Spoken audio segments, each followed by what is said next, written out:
Hey guys, this is Dave. Thank you for tuning in as always. Today I just wanted to talk to you a little bit about Rocket Lab. I have had some comments on some of my more recent videos that I thought a lot about, and they may have a point to them. So some people are saying things like, well, I just kind of assume everyone is already where I am with Rocket Lab and they've kind of been along for the whole ride. And for newer viewers, I'm kind of making assumptions on, they already have their shares, or, I'm not bullish enough, or I'm talking about the short-term stuff and not the long-term vision enough. So I figured I would talk a little bit today about the long-term vision and thesis, and some of this might be a review for you if you've been investing for a long time, but if you're newer, it won't be, and some of it will hopefully be new for you either way, and hopefully it's just a good discussion and we can continue it down in the comments. In terms of not being bullish enough, well, I guess I haven't been super excited over the short term, and I think that's only natural after a stock you own has done pretty much a 10x in a year maybe, and blows past all your projections for where you think it's going to go. I built these models on how much the revenue would grow, what their net income would be, this and that, and the stock price has basically blown past those projections. So it's been difficult to try and think about what to do once you make price targets and a stock blows past them. What you usually do in those cases is sell. But I do have such long-term conviction in this company. I love this company so much. I've only trimmed a little bit where I've needed to for things like house and car and stuff like that. So while I do think we have gone up very high, very fast, I am very bullish on the long-term prospects of the company. That being said, it's very possible that we get a better buying opportunity in, say, a year, 2 years, 6 months, whatever, than we have right now. So that's why, I haven't been super excited about buying right now. It's just hard after a 10x. As I said, my cost basis is around $4.10, and the stock is flirting with $40 right now. But let's talk big picture, because even though I do think it's very possible we get a better buying opportunity in the future, I'm still very excited about this company and what the future has in store. So if you can see yourself holding for 10 plus years, then I think you still do very well from this point. Of course, it's all about time horizon. So first of all, when you talk long-term, you have to start with CEO Peter Beck. He has done it all. He's proven himself, started a rocket company in New Zealand of all places, started off just doing everything himself, making propellant in the shed and building rockets from scratch. He's still as dedicated as ever, spending 16 plus hour days on the company. He's only 48, so we have at least a good 10, 20 years left of him running the company, which I think is incredibly bullish because he is such a smart guy, really proven himself. I don't think he has much left to prove at this point. I love investing in founders because I think they are just so dedicated. The company is really their baby, and it's just on another level. And we do see that with Peter. Again, putting in those long days, all the travel, working really hard, and I don't think you'll find anyone more dedicated, and by the way, stable, and he's not gonna piss anyone off with, crazy statements or political stuff or all that, but that's just a whole nother factor. So, from a technical point of view, I don't think you could have a better guy running the company, and he's really proven himself taking it from a tiny little startup with just him and a couple other guys in New Zealand to now pushing $20 billion market cap with this company. And by the way, the whole time they were just scraping to get by, building things incredibly cheap with not a ton of capital, and really, just doing a lot with a little. So now that the stock price is actually very high and the company is worth a lot, there is a saying in investing that when a stock goes up a lot, you have more risk because there's further to fall. And, when it goes down, there's less risk, obviously, because there's less far they can fall. And that is true to an extent, especially with companies that are currently profitable. But when you're talking space industry growing and companies that are not yet profitable, which is, to be frank, the majority of space industry companies that are you can invest in these days, they're not yet profitable.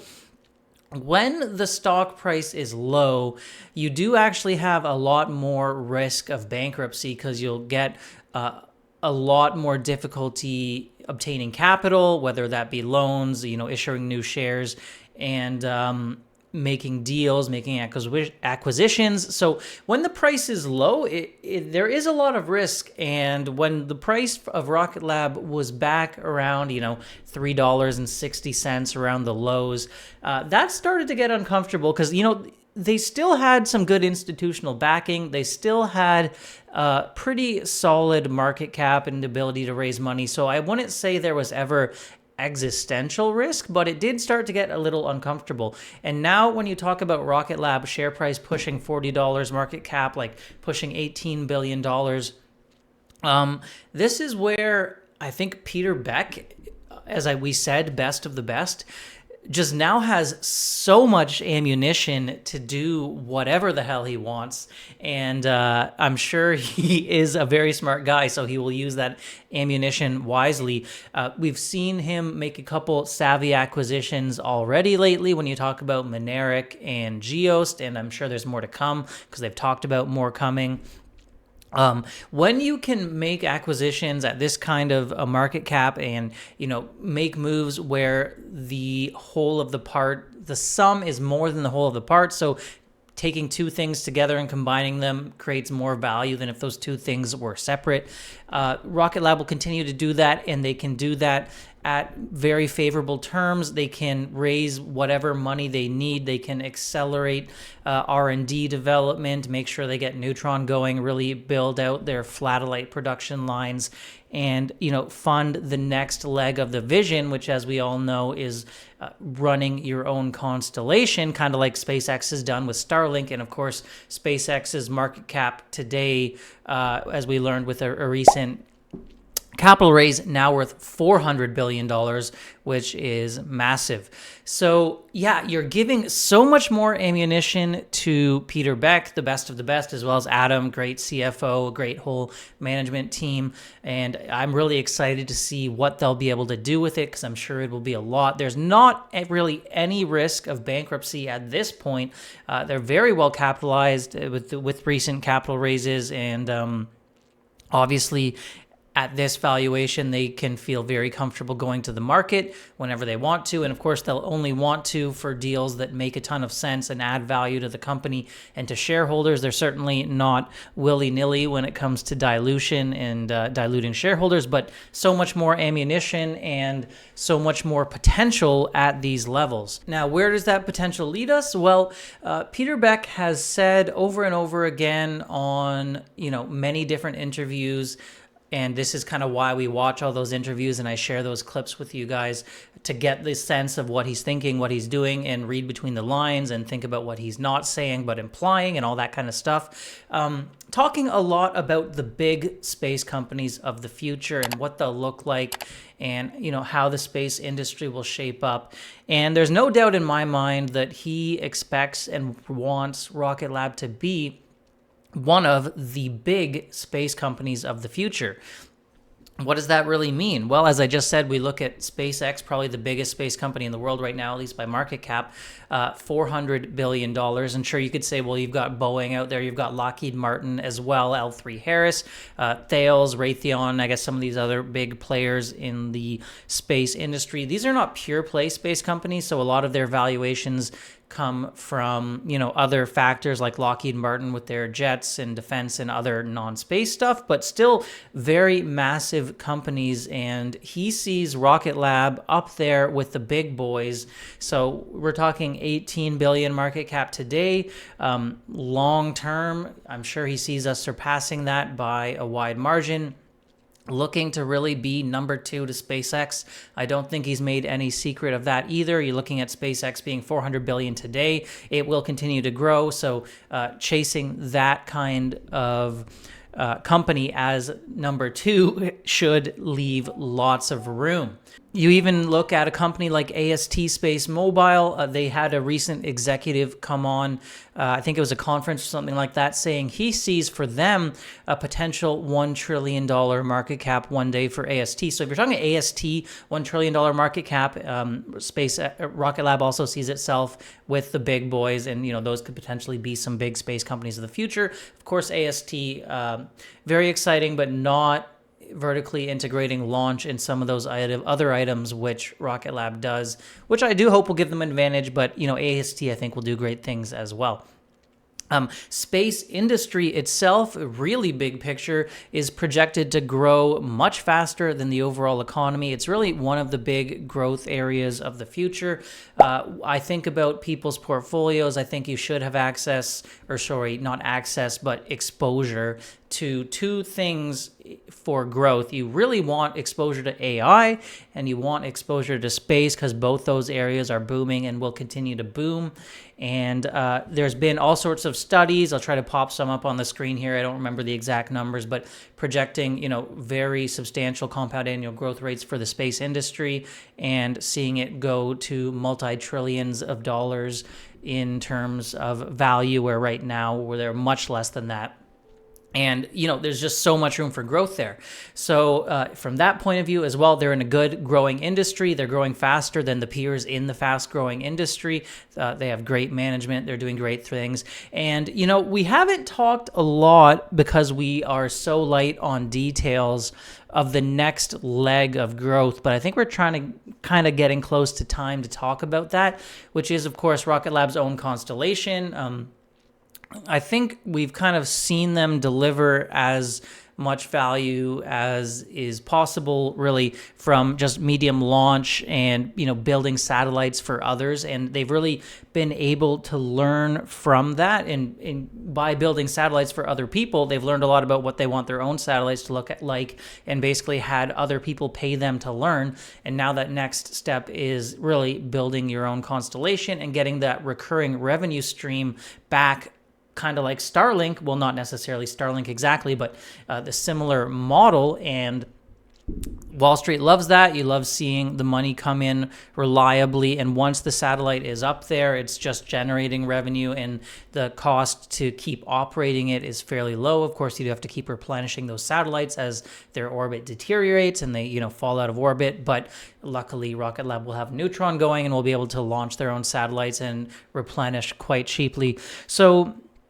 there have been some kind of clues. Obviously, nothing has been announced, nothing has been confirmed, but we've seen Rocket Lab people talk at conferences and post and LinkedIn and kind of a few things a bit under the radar about 5G NTN, which is non-terrestrial network. So we're talking 5G connectivity, and that could all obviously be direct-to-cell communications like Starlink is working on, like AST is focused on, and that is basically the biggest market today. There's also Internet of Things devices, IoT, which doesn't quite need the bandwidth that the cell phone reception would need, and that is also a great market. But Peter's also talking about how he thinks the biggest application of the space industry has not even been invented yet or thought of yet. So there's, and I'm sure they're thinking about it really hard, what, the potential beyond 5G is for in terms of growing revenue the fastest. So there is a ton of potential for Rocket Lab, I think, partnering with others, because obviously they don't have their own spectrum right now. I do believe that they're probably working on some kind of a 5G NTN 6G in the future system. When you think about previous projects they've worked on, they always say they do things for a reason. They're very methodical. They select projects they want to work on so that they can learn things. And what have they worked on previously? Well, they've built satellites for Globalstar, which are going to be providing service to Apple phones. So that kind of taught them a lot, I'm sure. And I do think they did that for a reason. And they recognize that the biggest market right now is direct to sell and others. I mean, I'd love to hear your guys' thoughts if you think they're going other ways. And I do believe they've said that they'll have several different applications out there. So it's not just like one big swing at a constellation. They'll do several different things, but I think the future is very bright for that. So that is kind of the big picture thesis right now. So much potential. They're in a fast growing industry, and within that industry, they're growing faster than most other people. They want to be one of the biggest companies of the future in that industry, which is going to be massive, and there's a long way to go to get there. That's not to say that the price can't dip within the next decade, but you know, if you're holding for the long term, if you have the longest term time horizon, I think this company is as exciting as anyone and more exciting than most.